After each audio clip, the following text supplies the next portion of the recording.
Now class, we'll focus on the next cation, that is lead cation, and over here we are keeping the reagents that is required. Dilute HCl has been there. This is a group reagent. These are the chemicals which will give you the confirmatory test: potassium chromate and potassium iodide. You can do only one test for that, but I'll show you both the tests. This is the salt which I am using. I am hiding it. It's the salt for lead.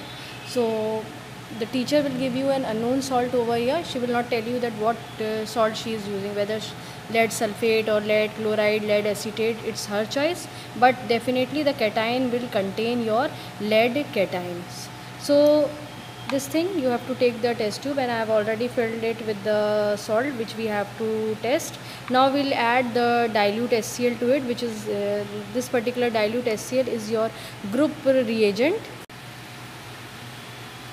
Now the salt which we have used over here, we'll make the OS solution or the original solution. For that we'll add water to it.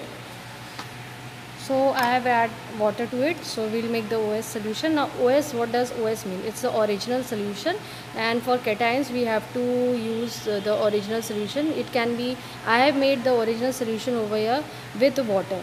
So you have to choose that what liquid part you will take, whether you are taking cold water, you are taking hot water, or you are using dilute HCl or dilute HNO3. It depends on when your salt is been dissolved that in that particular liquid. So over here you can see the entire lead salt is being dissolved in the water, so we can make the original solution with water. Suppose if we have used the water and water has been the case arises that the particular solid which you are using, it's been not dissolved in the water, then you have to change your solvent part. So instead of water you will take dilute HCl. Suppose in dilute HCl also your PPT is not dissolving, then you will take dilute HNO3, but in our case it has been dissolved in normal water, so we are using the distilled water for it to dissolve our solid part. So this is the original solution, and you have to move it like that so that it could dissolve in proper condition. No crystal should be left behind when you are making the original solution. Now once you have made the original solution, now you will add the group reagent. Now the group reagent for this particular test is your dilute HCl. So we will add dilute HCl to it.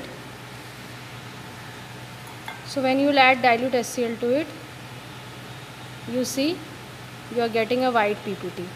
So this white PPT indicates that your salt contains the first group elements, and in the first group elements we are focusing on the lead cation. So you can see the white PPT that is coming. So this is your initial step which you have to take for detection of your cations that are present in the first group. And which test we'll do for it? We'll do for this thing, we'll focus on lead cations, and just see how the PPT is coming. You can add more dilute HCl to it.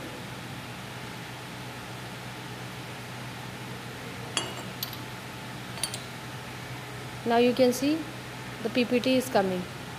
This particular PPT may contains your lead chloride also, and if we are using silver, then silver chloride also, even mercury chloride also. But I am over here, I am focusing on lead. So the PPT that will be formed over here, this will be lead chloride, because we are adding dilute HCl. So after that what we will do, we will just filter this particular PPT. For filtration, we have made this arrangement. This is your tripod stand, this is the beaker which we are using, this is the funnel, and you can see the filter paper also. This is the filter paper, it's been there. So we'll show you how we can fold the filter paper. See how you can fold you have to make it 2 folds, then 4 folds, then from the middle you have to take it, the corner one, and you have to place it in your funnel. Just see how you can place it in your funnel. This way you have to place the filter paper in your funnel, and you have to place it.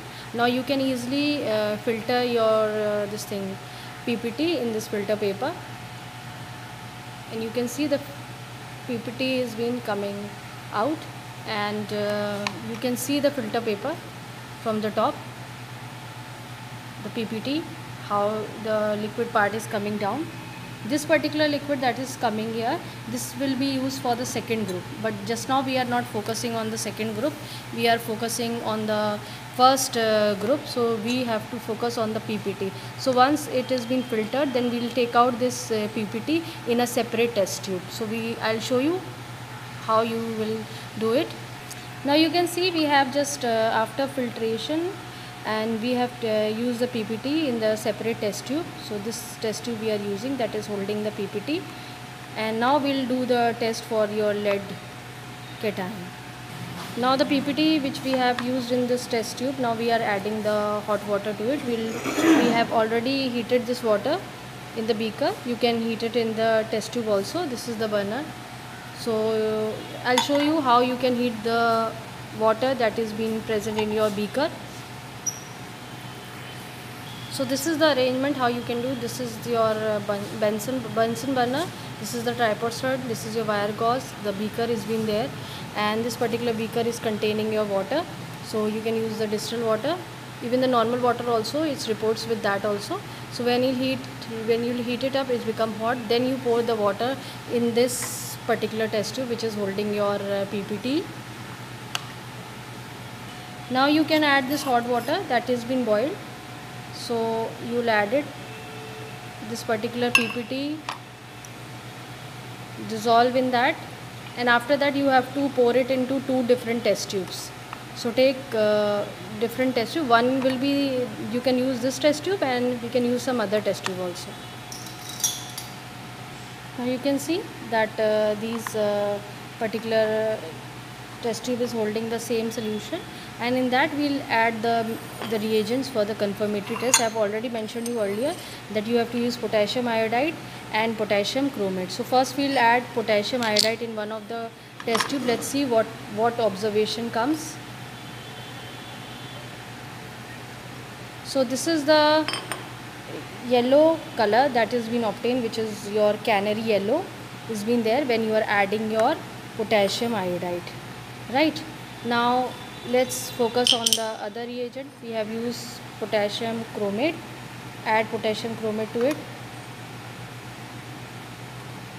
So this is your mustard yellow. A bit difference has been always there between the yellow colors. So these two yellow colors, you can give only one test. One test is more than enough for it. And this is your confirmatory test for your lead cation. So this way we have done our entire lead cation test.